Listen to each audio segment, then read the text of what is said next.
الله الرحمن الرحيم الحمد لله رب العالمين أمرو روجي هيني 23 نوي 2022 برامبر 27 سفري 1440 هجري دەست دەکەین بە ئاهەنگی کۆتایی ساڵی خوێندنی 2021-2022 بەشی بارەدارانی کوڕان. سەرەتای ئاهەنگەکەش بەرەکەتدار دەکەین بە خوێندنەوەی چەند ئاەتێک لە قورئانی پیرۆز کە لەلایەن قوتابی بەهرەدار ڕەمەزان شاخەوان دەخوێندرێتەوە. با بفەرموویت. يا أيها الذين آمنوا اتقوا الله ولتنظر نفس ما قدمت لغد واتقوا الله إن الله خبير بما تعملون ولا تكونوا كالذين نسوا الله فأنساهم أنفسهم أولئك هم الفاسقون لا يستوي أصحاب النار وأصحاب الجنة أصحاب الجنة هم الفائزون لو أنزلنا هذا القرآن على جبل لرأيته خاشعا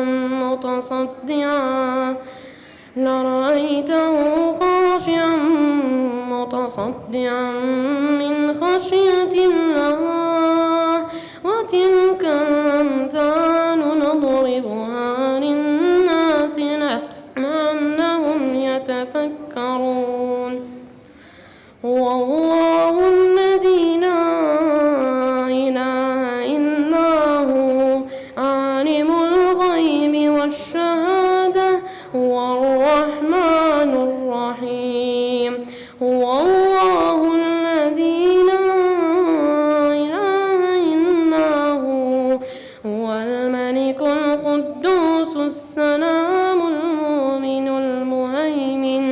المهيمن العزيز الجبار المتكبر سبحان الله عما يشركون هو الله الخالق البارئ المصور له الأسماء الحسنى يسبح له ما في السماوات والأرض وهو العزيز الحكيم صدق الله العظيم.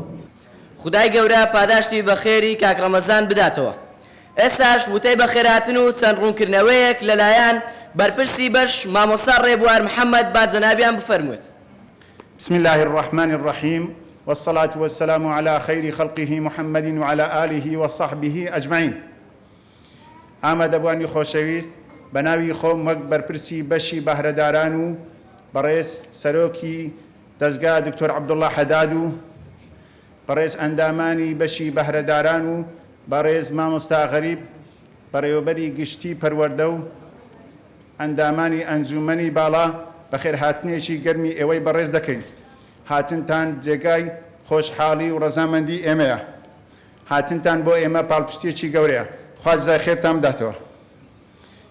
بەڕێزان، ئەوەی پێویستە سەبارەت بە ڕوونکردنەوەکان کە بیدەم ئەوەیە یەک ساڵی نوێی خوێندنمان ئینشاءالله لە یەکی دەست پێ دەکەن لە ئەو قوتابیانەی کە شەموانن. بەڕێزان، ئێمە دەزانین ئێستا قوتابخانە بوویتەوە. ئەوەی کە شەمووی دانی ئێوارە سێشەمی دێ، بەڵام ئەوەی سێشەمی سبەینانە دەکرێت شەمووی کە دانی ئێوارانە برێن دانی سبەینانە عەفوو دانی ئێوارەکە بێتە کنەمە.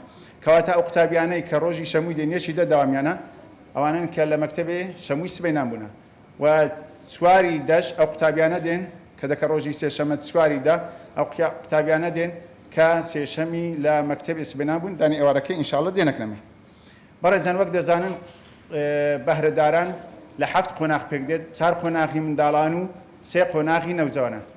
ئەو ڕوونکردنەوەی بەڕێزان زۆر گرنگە. هەر قۆناغێکی منداڵان کە 4 قۆناغا قوتابی دەبی 2 جوزئی تێدا لەبەر بکە. یعنی قۆناغی یەکی منداڵان 2 جوز و قۆناغی 2 هەتا 4 قۆناغی منداڵان تەواو دەکە دەبی 8 جوزئی لەبەر بی. هەفتانە کە دەکاتە نیو ڕوبع. و لە قۆناغی نەوجەوانانیش کە 3 قۆناغا ئەویش هەر قۆناغی 4 جوزئی لەبەر دەکە کە دەکەتە هەفتانە ڕبعك کەواتە قوتابی بەهرەدار کە هەموو قۆناغەکان دەبڕی هەر هەفت قۆناغی تا کۆتایی 20 جوزئی قورئان لەبەر دەکات. ئەو ڕوونکردنەوەم لۆ چ بوو بەڕێزان زۆر جار دایک و باوکان داوا لە ئێمە دەکەن کە ئەندازەی حەفزەکەی منداڵەکەی لە قۆناغەکەی کەم بکەینەوە.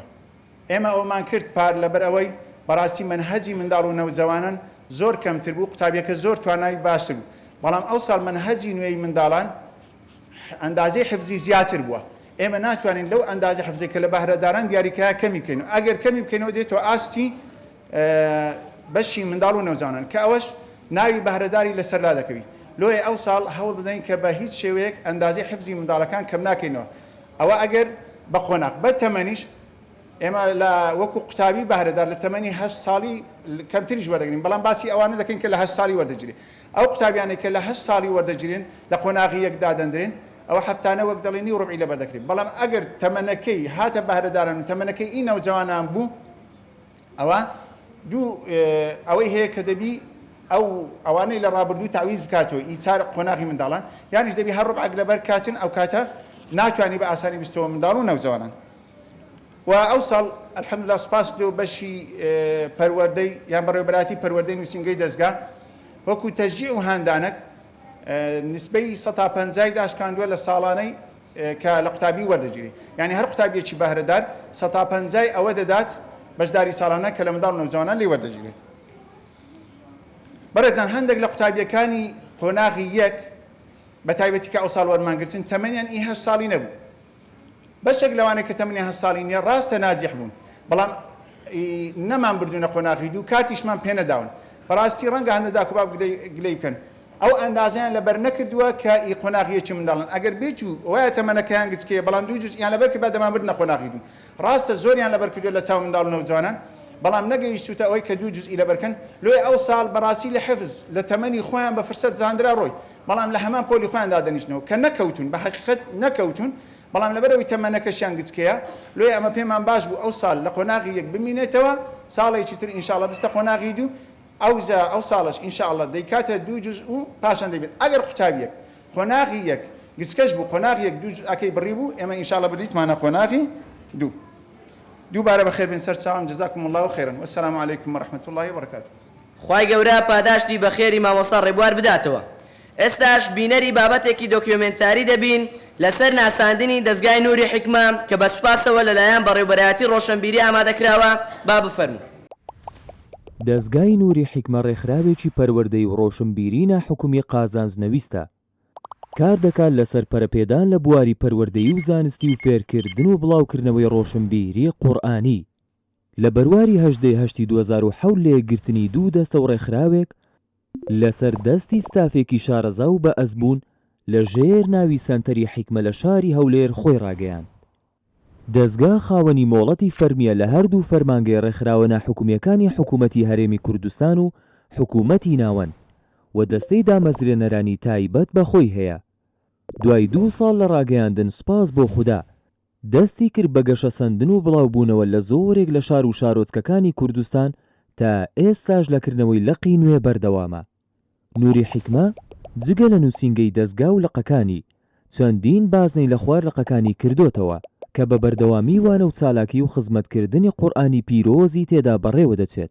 دەستگای نووری حیکمە استراتیژەتی وایە کە پێویستە مسلمانان هەموو کات هێز و تواناکانیان یەک بخەن. بۆیە لە ساڵی 2009 بنکەی ئیستیقامە لە هەولێر و لە ساڵی 2009 ڕێکخراوی حیکمە لە دەڤەری ڕاپەڕین هاتنە ناو پرۆژەی نووری حیکمەوە.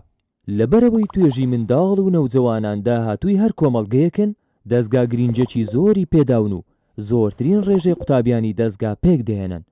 ساڵانە بەتایبەت لە پشووی هاوین لە پاڵوانەی فێربوونی پیتەکان و دروست خوێندنەوەی قورئان و پرۆگرامی پەروەردەیی چەندان خولوسی مینار و خێوەتگەی زانستی و چالاکی وەرزشیان بۆ ڕێک دەخرێت. یەکێکی تر لە سەرەکیترین کارەکانی دەستگا گرنگیدانە بە لەبەرکردنی قورئانی پیرۆز. بۆ ئەم مەبەستە پرۆگرامێکی تایبەتی بۆ ماوەی 8 ساڵ داڕشتووە. لە پاڵ خوێندنی وانەی تەجوید و تەفسیر قوتابیان قورئانی پیرۆز لەبەر دەکەن. بۆ ئەو قوتابیانەشی کە تا مەزرۆترن و توانای لەبەرکردنیان زیاترە بەشی تایبەتی بەهرەدارانی کردوتەوە و لە ماوەی 3 ساڵدا تەواوی قورئانی پیرۆز لەبەر دەکەن. هەروەها دەستگا ساڵانە هەڵدەستێت بە ئەنجامدانی پێشبڕکەی قورئانی پیرۆز لە ئاستە جیاوازەکاندا. ئەمە جگە لە هەڵسەنگاندنی قورئان لەبەران لەلایەن لیژنەیەکی تایبەت و بەخشینی بڕوانامەی لەبەرکردنی قورئانی پیرۆز. هەروەها دەستگا گرینجێکی تایبەت دەدات بە مۆڵەتی دروست خوێندنەوەی قورئان ئەلئیجازە فی القیراءە. سوپاس بۆ خوددا ساڵانە لە نووسینگە و سەرجەم لە قوبازنەکان بە سەدان قوتابی لە خوشکان و برایان ڕشتەی پەیوەست لە ڕیوایەت و قیراءەتە جیاوازەکان وەردەگرن. جگە لەم کارانە دەستگا بە بەردەوامی هەڵدەستێت بە سازدانی چەندین خولوو پرۆژەی خوێندنەوە و سیمینار و پانێڵ و چالاکی تر لە بواری زانستی و ڕۆشنبیری قورئانی. ئەمەش لە پێناو پەرەپێدانی توانای ئەندام و مامۆستا و قوتابیانی دەستگا بە تایبەتی و سەرجەم چین و توێژەکانی کۆمەڵگا بەگشتی. هەموو ئەو کار و چالاکیانە بە پاڵپشتی دارایی خێرخوازان و بەشداری ساڵانەی خولەکان ئەنجام دەدرێن لەلایەن پۆلێک لە خۆبەخشان لە برایان و خوشکانەوە. خدای گەورە پاداشتی برایانی بەڕێوەبەرایەتی ڕۆشنبیری بداتەوە. ئێستاش داوا لە سەرۆکی دەستگا بەڕێز دکتۆر عەبدوڵڵا حەداد دەکەین بفەرموێت بۆ پێشکردنی و تێک بازنابیان بفەرمووت. الحمد لله والصلاة والسلام على رسول الله وعلى آله وصحبه ومن والاه. ربنا آتنا من لدنك رحمة وهيئ لنا من أمرنا رشدا. لو كاتب بيروزانك وعسري روج زمعيا كاتك كبراستي دعاء قبول بونا وبتايبتيش كاتك براستي كاتي همو عبادات كانوا بتايبتيش براستي كات الصلوات ليدانا. اللهم صل على محمد وعلى آل محمد كما صليت على إبراهيم وعلى آل إبراهيم إنك حميد مجيد. اللهم بارك على محمد وعلى آل محمد كما باركت على إبراهيم وعلى آل إبراهيم في العالمين إنك حميد مجيد. لا سرتادا زۆر دەستخۆشی لە بەشی بەهرەداران مامۆستا ڕێبوار و ستافەکەی و هەروەها پەروەردەی نووسینگە مامۆستا ئەسعەد و ستافەکەی و هەموو یەکە کارجێڕیەکانی تری نووسینگە کە هەمویان پێکەوە بەڕاستی هاوکارن لە ئەنجامدانی کارەکان بەگشتی خوای گەورە پاداش خێری هەملایەک بداتەوە و هەروەها دەستخۆشی تایبەتیم لە مامۆستا بەڕێزەکان کە بەڕاستی لە ئەو کارە پیرۆزەی کە دەکرێت حەسەی ئەسەد پشتی شێر بەڕاستی ئەوانە خوای گەورە پاداشت خێریان بداتەوە. خوای گەورە سوبحانەهو وتەعالا هەم مامۆستایان و هەم ئیداریان لەو کەسانە بجێڕێتنکەوە ئەو خەیریەتەی کە پێغەمبەر صلی الله عليه وسلم دەفەرموو خەیرکم من تعلم القورآن وعلمه ئەو ئەفضل الناس و ئەو خەیر الناس و هەروەها ئەو کەسانە بن کەوا پێغەمبەر صلی الله عليه وسلم بە معلم الناس الخەیر وەصفیان دەکا. خوای گەورە ئینشاءالله خۆی بەو سیفەتانە وەریان بگری ئامین. و هەروەها دەستخۆشیم لە سەرپەرشتیاری قوتابیان لە باوکان و لە دایکان خوای گەورە پاداش خێرتان بداتەوە کە لە خەمی دنیا و قیامەتی منداڵەکانتانن.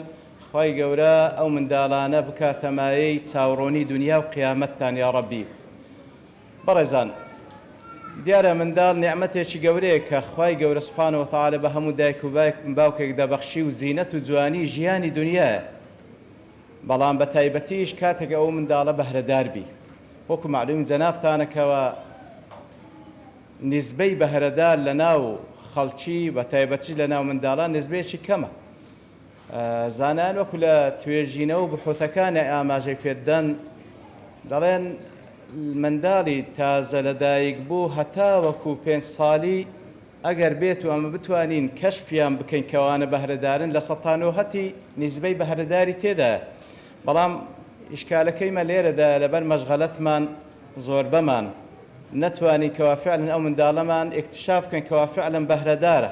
لێیە کاتێکەوە کەشف ناکرێ لە نەتیجەدا ئیهمال دەکرێ وای لێدێ لە دوای 5 ساڵی ئەو نیسبەیەدا دەبەزیتن ئەو نیسبەی کە لە سەتانەوە هەتە لە سەرەتاوە هەتا 5 ساڵی سەبر سەورە هەتا 8 ساڵی و 9 ساڵی وەکو زانایان بە تەجروبە دەڵێن دەگاتە نیسبەی 102 ئەوەی کە دەمینێتەوە ئەو هەندەی دەمینێتەوە. ئیتر بەڕاستی زۆر گرنگە ئەو نیعمەتە کە خوای گەورە بە دایک و باوکێکی بەخشیە فعلەن احتیمام پێ بدرێ گرنگی پێ بدرێ و تەوجیه بکرێ بەو شێوەیەوە فعلەن شتێکی لێ دروست بی و شتێکی لێ بە پاشکەوی کە فعلەن لە بۆ خۆی و لە بۆ بنەماڵەکەی و لە بۆ کۆمەڵگایەکەی بەگشتی ببیتە مای خێر و بەرەکەت.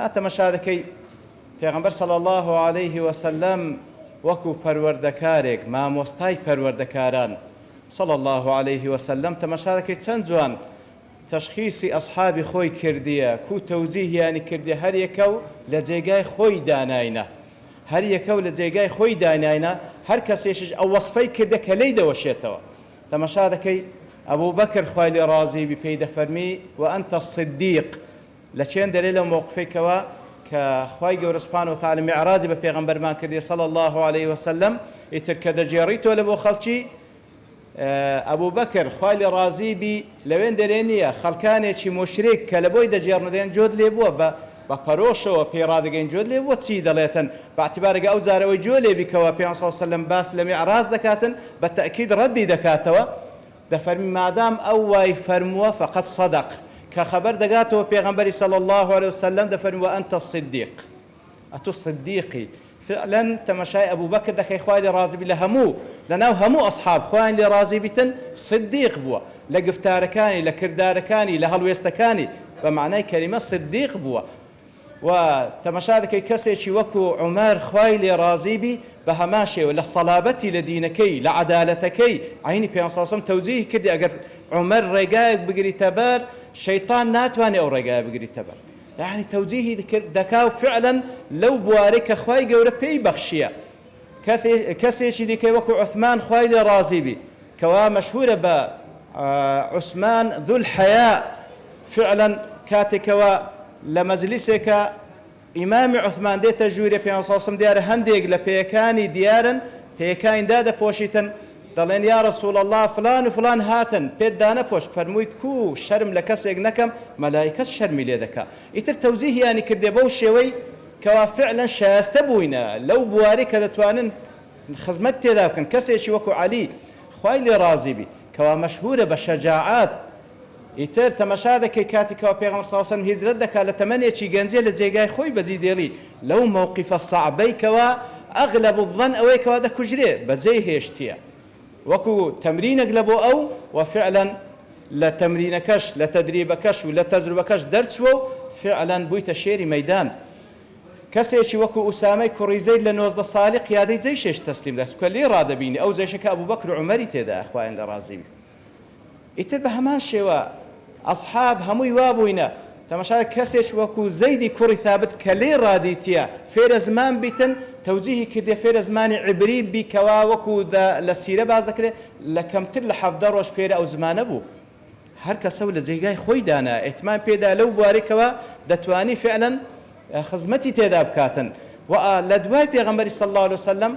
أصحاب هروان كردي لقل أواني ديكا كوا أوان پرورديان كردينا تماشاك ابن عمر خوي لرازي بي لخوي ولبابي كسيشي وكو نافع پرورده دكاتن كدبيت طبعا نافع مولاي ابن عمره يعني كويلة آزاد كراوكي ابن عمره أو زارق الأواش تماشاكي كسيشي لي بيدابو كوا أصح الأسانيد لا إمام بخاري كأصح كتاب بعد كتاب الله لا أصح أسانيد مالك عن نافع عن ابن عمر حتى شرفك وريقرتي أوا پروردي دست ابن عمر أخوي اللي رازب لخوي بابي كسيشي وكو عكرمة كوا مولا واتبند آزاد كراوكي ابن عباس بخوي قول لخوي بابي رازيبي عيني واي پرورده دكا فير تفسيري دكا كالدواي خوي عكرمة دلي زياتر لحفتاكس لكباري لبابلين لزاناياني لفقهاي تابعين علمي تفسير لعكرمة وردقرن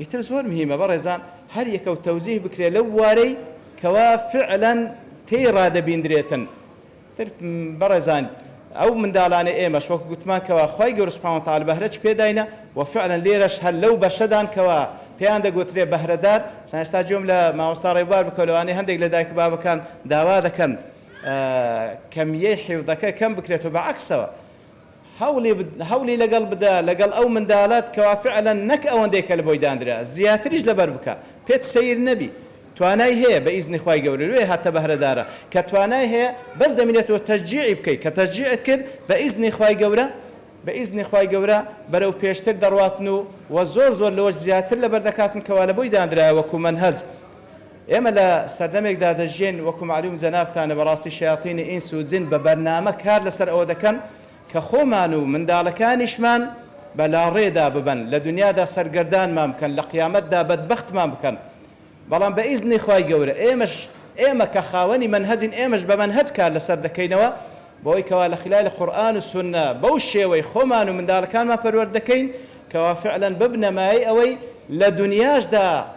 لە دنیاشدا پێیان سەر بڵند بین لە قیامەتیشدا بە ئیزنی خوای گەورە هەممان خوای گەورە لە بەهەشت کۆ دەکاتەوە لێ بەڕێزان زۆر گرنگە منداڵەکانمان بەردەوام بکەین بە تایبەتیش ئێستا وەکو باسمان کرد بەهرەدار هەر کەسێک لە ڕوویەکەوە خوای گەورە پێی بەخشێ وەکو ئەصحابی ڕەسوول الله صلی الله عليه وسلم بەڵام هەر هەموو مسلمانان بە بەهرەدار و غەیرە بەهرەدار ئەوەی هەرێکەوە لە بوارێ خوای گەورە اختصاص پێ بەخشیە بەڵام هەر هەمووی ئەسڵ وایە لە قورئان و ئینطلاق بکات هەر هەمووی پێویستە لە قورئانەوە دەست پێ بکاتن سیرەی عولەما بخینەوە هەر هەمووی لە قورئانەوە دەستیان پێ کردە ئەو جا دوای ئەوە تەماشایکە لە چ بوارێکەوە لێ ڕادەبین تەوجیه بکە لە بۆ ئەو بوارە لەبەر ئەوەی بەڕاستی ئەو قورئانە ئەساسێکە ئەو قورئانە منهەجێکە ئەو قورئانە بەرەکەتداری دەکا و منداڵێک تو ئەو قورئانە لەگەڵی دەمینێ لە دنیا و لە ناو قەبر و لە قیامەتیش ئەو قورئانە وەکو لە تەفسیری سوورەتی زەیتونیش لإمام الشنقيطي رحمة خوي لي بالله تفسيره وآتيك خوي جور سبحانه وتعالى دفرمي ولقد خلقنا الإنسان في أحسن تقويم ثم رددناه أسفل سافلين لو عند زانان دفرمون أو إنسان كاتك وادقات التمنية شي جورو بتدربش كبخوم عندي تما أو زادقات حالتك صبر ذاكري ضعيف دبي أو زاقر تمني تواو كوتنا وتمن شد لبير دكاو توشي زهايمر ديتنو يترو حالتانه وكو بلي زور بيدي تيتمان بلام وكو إمام الشنقيطي ليون دير باز دكا كسيك كوا بابلين خاوني قرآن بي صاحبي قرآن بي حافظي قرآن بي كسيك بي شارزابي لو قرآن خريش أو قرآن بي أو لو كسانية إلا الذين آمنوا وعملوا الصالحات استثناء ناقات أو حالتيكوا توشي زهايمر بيتنو ببالقي أوشت مشاركة زور بي علماء بتايبتش أنا أهل قرآن لتمني زور قوردا نك هر توشي زهايمر نبوينا حتى وفات شان كرديا درسي شان قوتي تو لخواي قرد باريما أو من دالاني زنابشتان ومن دالي همولاك من يا ربي خوايا بيان كي ماي ساوراني من لدنيا ولقيامت خوايا بيان سربرز بين لدنيا ولقيامت خوايا كساني شوان اللي بپاش كويتن كوا عباد بلاد لدستيان إسراحت بكاتن ولا بهشتش يا ربي خوايا همان بيكو كوبكي ولا خزمت رسول الله صلى الله عليه وسلم بارك الله فيكم وصلى الله وسلم على نبينا محمد وعلى آله وصحبه أجمعين وآخر دعوانا الحمد لله رب العالمين خوا پاداشتی بەخێری کاک دکتۆر بداتەوە بەڕێزان ئێستا گوێبیستی سرودێک دەبین لەلایەن قوتابی لەلایەن تیپی حکمە پێشکەش دەکرێت با بفەرموو ڕێبازی من قورئانە ڕێبازی پیاو چاکانە ڕێبازی من قورئانە ڕێبازی پیاو چاکانە بزانە ئەم قورئانە كلامي خدامانا بزانا أم قرآنا كلامي خدامانا وش أي مسلمانان برمدن رقاي قرآن بپشتی وانی خدامان روشن دکا رقامان بپشتی وانی خدامان روشن دکا رقامان روشن دکا رقامان روشن دکا رقامان ڕێبازی من قورئانە ڕێبازی پیاو چاکانە ڕێبازی من قورئانە ڕێبازی پیاو چاکانە بزانە ئەم قورئانە کەلامی خودامانە بزانە ئەم قورئانە کەلامی خودامانە من ڕۆڵەی موسڵمانم خاوەن ڕەوێشی جوانم من ڕۆڵەی کوردستانم جانم لەسەر دەستانم من ڕۆڵەی کوردستانم جانم لەسەر دەستانم جانم لەسەر دەستانم جانم لەسەر دەستانم ڕێبازی من قورئانە ڕێبازی پیاو چاکانە ڕێبازی من قورئانە ڕێبازی پیاو چاکانە بزانە ئەم قورئانە کەلامی خودامانە بزانە ئەم قورئانە کەلامی خودامانە من قوتابی قورئانم وعلنا ودلو جانم للي قرآن دادنم مالو سرو سامانم لري قرآن دادنم مالو سرو سامانم مالو سرو سامانم مالو سرو سامانم خدای گەورە پاداشتی بە خێری تیپی حیکمە بداتەوە. ئێستاش بینەری بابەتێکی دۆکیۆمنتاری دەبین لەسەر کاڵ و چاڵاکیەکانی بەشی بەهرەداران لە ساڵی ڕابردوو کە بە سوپاسەوە لەلایەن بەڕێوەبەرایەتی ڕۆشنبیری ئامادەکراوە با بفەرموو.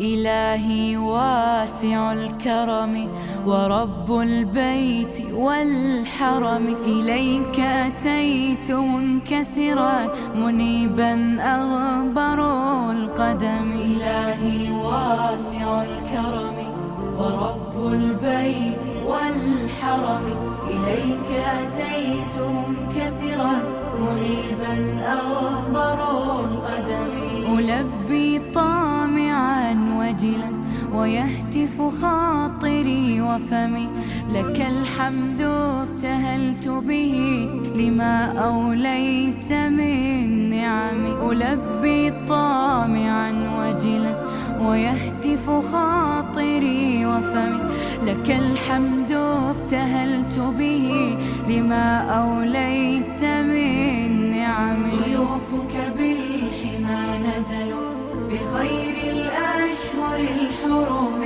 وجئتك في ركائبهم إلى برد المتى بضمي إلى برد المتى بضمي إلهي واسع الكرم ورب البيت والحرم إليك أتيت منكسرا منيبا أغبر القدم هنا ملبية مليك مصائر الأمم هنا للطهر أمكنة وللعبرات والندم هنا ملبية مليك مصائر الأمم هنا للطهر أمكنة وللعبرات والندم طريق رضاك متجه ونور هداك معتصم فعاف النفس من زلل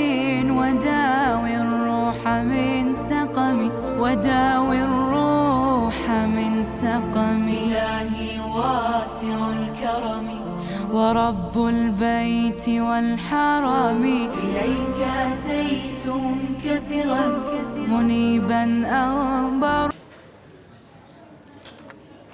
السلام عليكم ورحمة الله وبركاته. بسم الله الرحمن الرحيم. الحمد لله رب العالمين والصلاة والسلام على سيد المرسلين. سرتا ناوي قوتابياني براي گەنجانی بارەداران کە قوتابیانی مامۆستا ڕۆژگارن لەوان ڕادەست پێ دەکەین ئینشاء الله. محەممەد هێمن تاهر کۆی نمرە 96 کە 11 جوزئی لەبەرە بە پلەی یەکەم دەرچووە. مامۆستا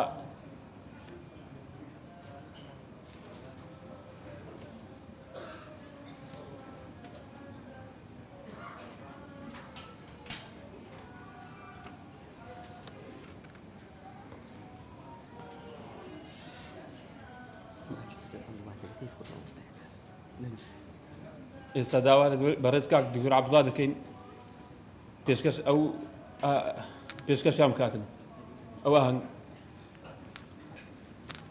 شتەکە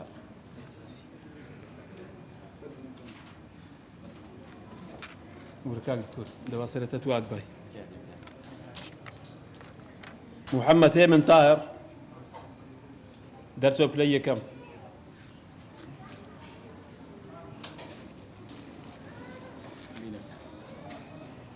کارتی نییە ئەوانە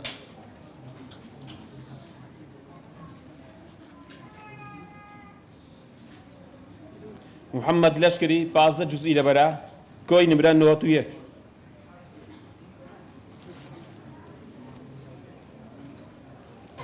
ئەوانە ئەو قوتابیان کاتیان بەراینا بەرای گەنجانی کۆتایی بەری زەنەوە سەلامیان محەممەد فاخر نۆز جوزئی لەبەرا کۆی نمرە 89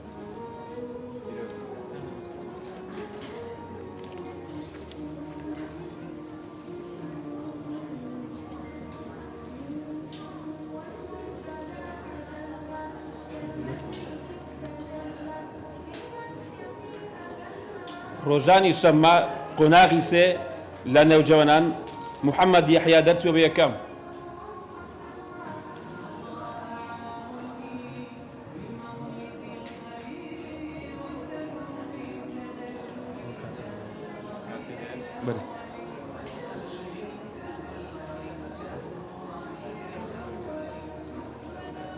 ئەوانە نێجوانانن 4 جوز و 5 جوزینە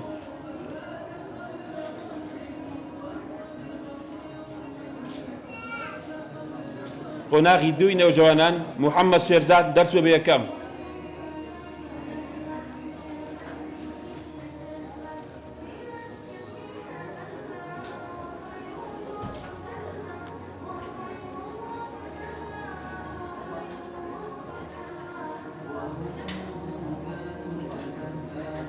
قۆناغی دووی نێوجەوانان ئەلەن ئیدریس دەرچووە بە دووەم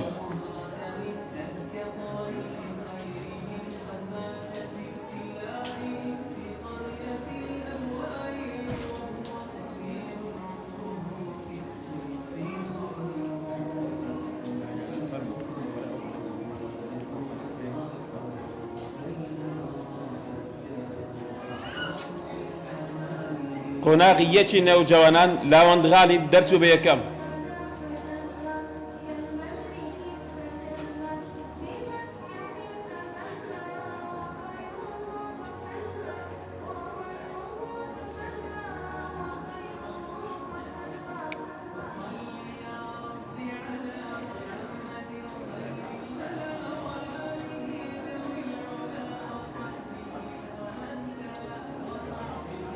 قۆناغی یەکی نێوجەوانان محەممەد کاوە دەرچووە بە دووەم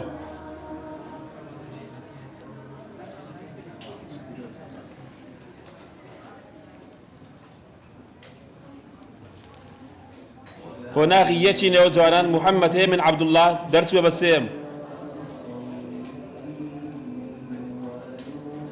محەممەد هێمن عەبدوڵڵا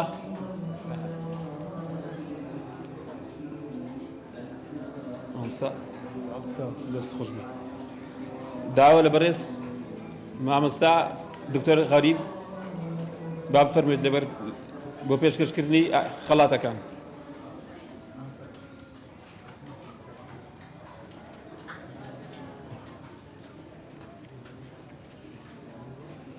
ڕۆژانی شەممە قۆناغی چوار ئەنەس کەیفی دەرچووە بە یەکەم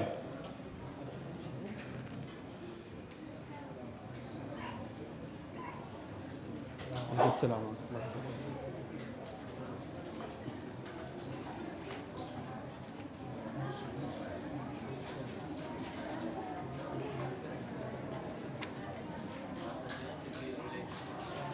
عەبدوڵڵا خەسرۆ دەرچووە بە دووەم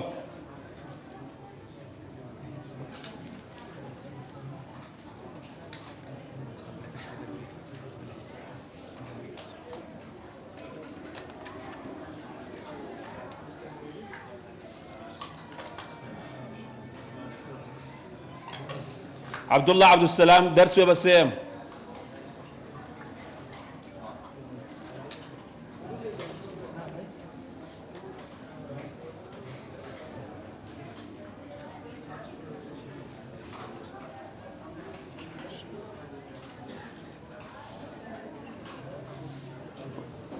قۆناغی سێ منداڵان عەلی عەبدوڵڵا دەرچووە بە یەکەم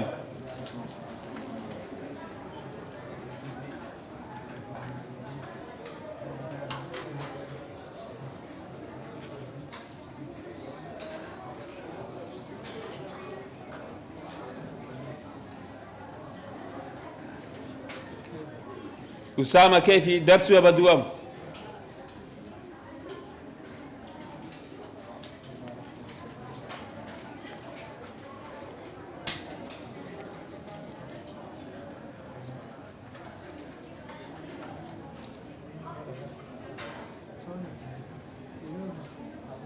عبد الله عبد المناف درسه بسيم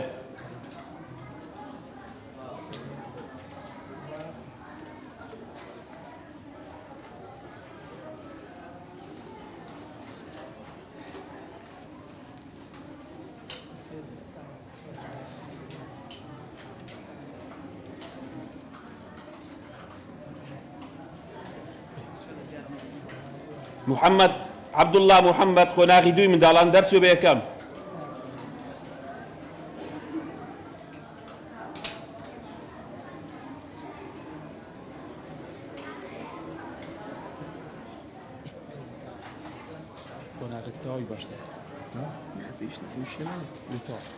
خی گەورە پاداشتی بە خێری مامۆستا غەریب بداتەوە. ئێستاش داوا لە مامۆستا سعات دەکەین بە ڕێوبەری پەروەردەی نووسینگەی دەستگا باجەنابیان بفەرمێت بۆ پێشکەشکردنی خەڵات.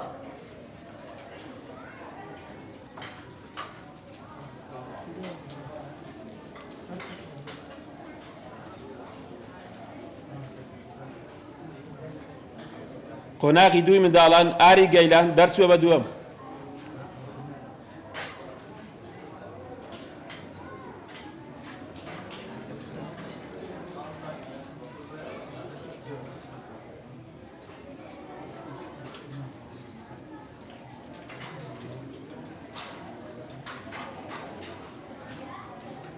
قۆناغی دووی منداڵان محەممەد سعید دەرچووە بە سێم.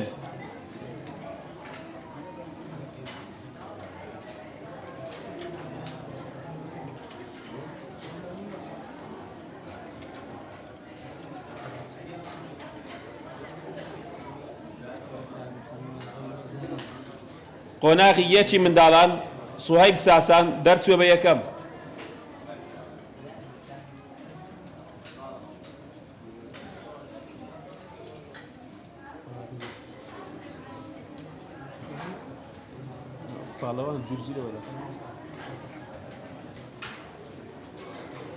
محەممەد عەبدوڵڵا دەرچووە بە دووەم.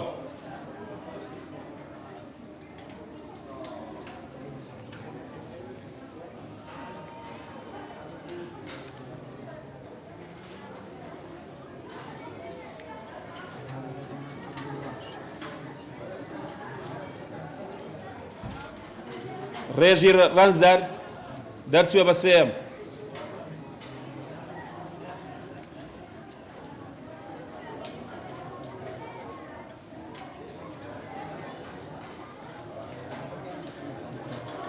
تبديل بوش رنزة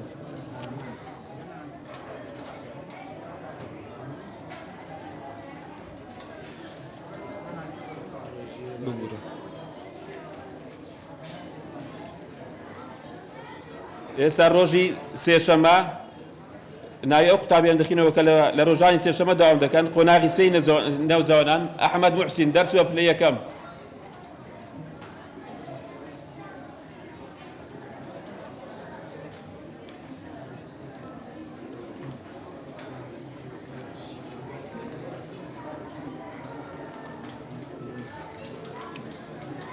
شیکار خەلیل دەرچووە بە دووەم.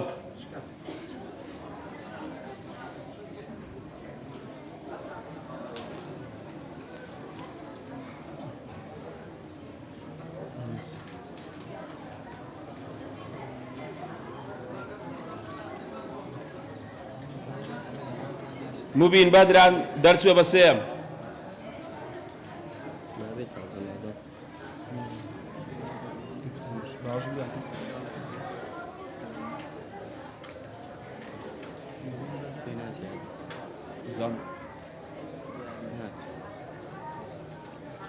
خی گەورە پاداشتی بە خێری مامۆستا سعات بداتەوە. ئێستاش داوا لە بەڕێز مامۆستا تۆفیق دەکەین بۆ پێشکەشکردنی خەڵات باجەنابیان بفەرمێ.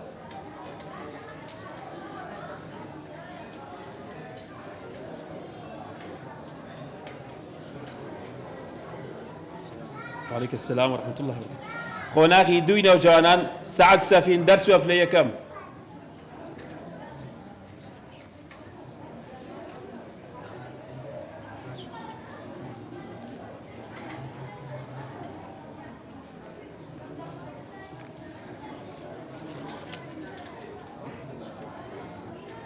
ئەمین یونس دەرچووە بە دووەم.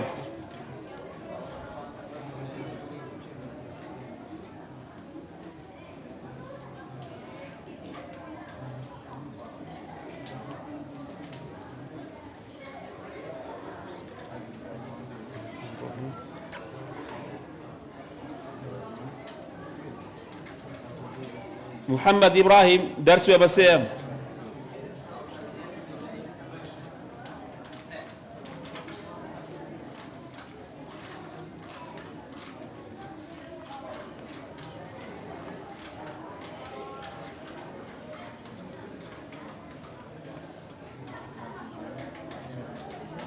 قۆناغی چاری منداڵان ئەحمەد هێمن تاهر دەرچووە بە یەکەم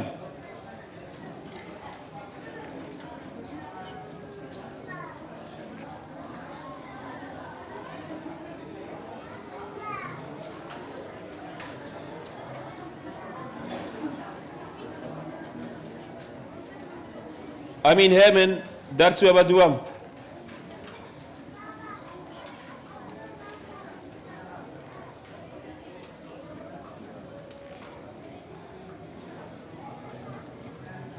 ڕەمەضان شاخەوان دەرچووە بە سێم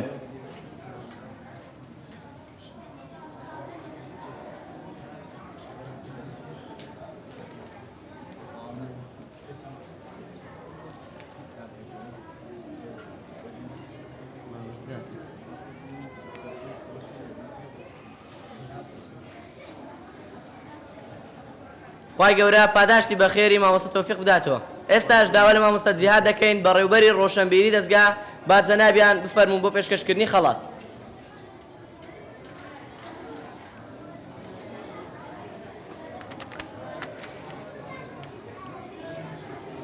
قۆناغی دووی منداڵان سەهل سەرباس دەرچووە بە یەکەم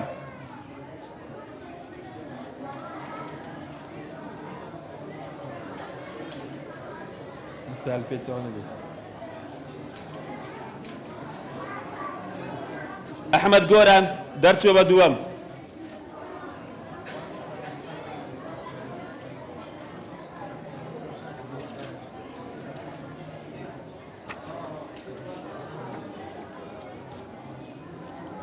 ئەحمەد دانیوە ئەنەس سەروەر دەرچووە بە سێم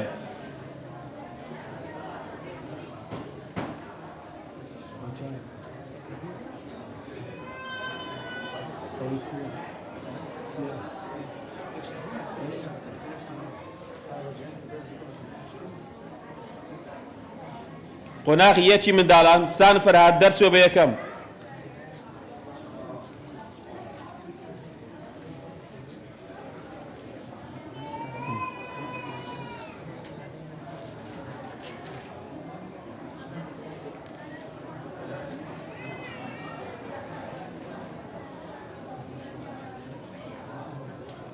عەبدوڕەحمان هیمداد دەرچووە بە دووەم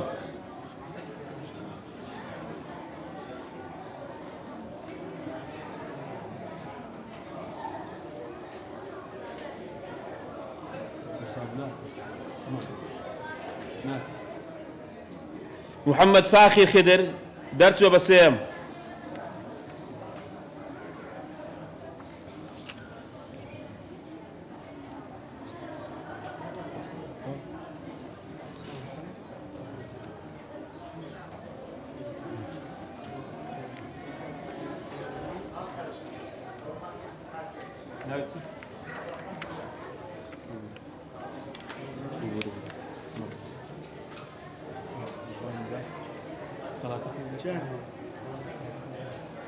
عەبدوڕەحمان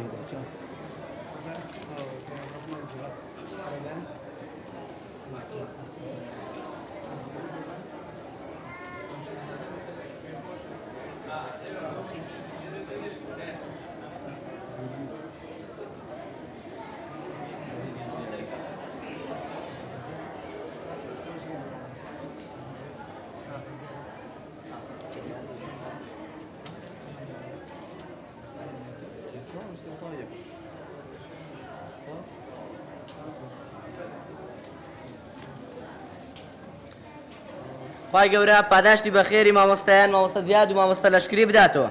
بەڕێزان ئەو قوتابیانەی کارتیشیان وەنەگرتووە دەتوانن لە دواوە لەلایەن مامۆستایەکانیان کارتیان وەربگرنەوە و بەم شێوەیە هاتینە کۆتایی ئاهەنگەکەمان. وەسەلامو عەلەیکوم و ڕەحمەتوڵڵاهی وبەرەکاتوه.